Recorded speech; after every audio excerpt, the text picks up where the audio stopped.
Assemblée générale des Nations Unies, 2005. Un homme discret monte à la tribune, Mahmoud Ahmadinejad. Il parle de justice, des opprimés, d'un monde à réparer. Mais après son discours, en coulisses, il confie quelque chose d'étrange. Il dit avoir été enveloppé par une lumière et que toute la salle était comme figée. Pour beaucoup, c'est anecdotique, mais pour les services de renseignement, une question apparaît. Et si certains dirigeants ne voyaient pas seulement la politique, mais une prophétie en train de s'accomplir?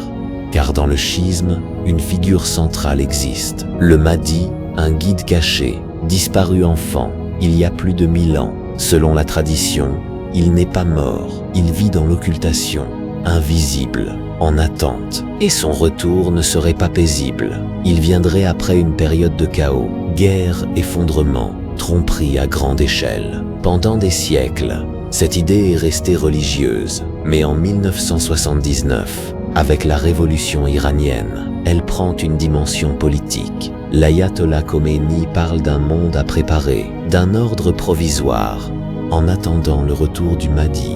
Depuis, cette idée n'a jamais totalement disparu du discours officiel. Elle imprègne parfois la rhétorique, les symboles et même certaines stratégies. Et c'est là que tout devient plus complexe.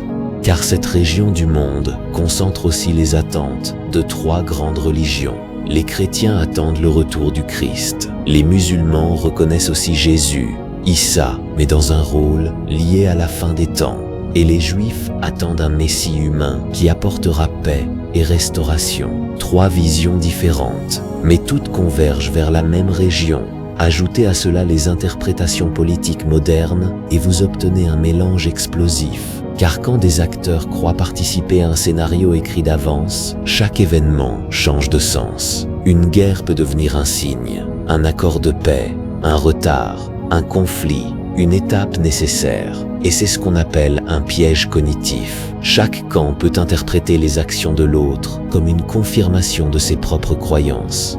Dans ce contexte, la diplomatie devient fragile, parce que reculer peut être vu comme trahir une mission. Alors la vraie question n'est peut-être pas « ces prophéties sont-elles réelles ?», mais plutôt « que se passe-t-il quand suffisamment de personnes puissantes agissent comme si elles l'étaient ?» Car dans ce cas, la frontière entre croyance et stratégie disparaît, et le danger n'est plus seulement militaire, il devient psychologique. Parce qu'une guerre ne commence pas toujours avec une arme, parfois elle commence avec une idée.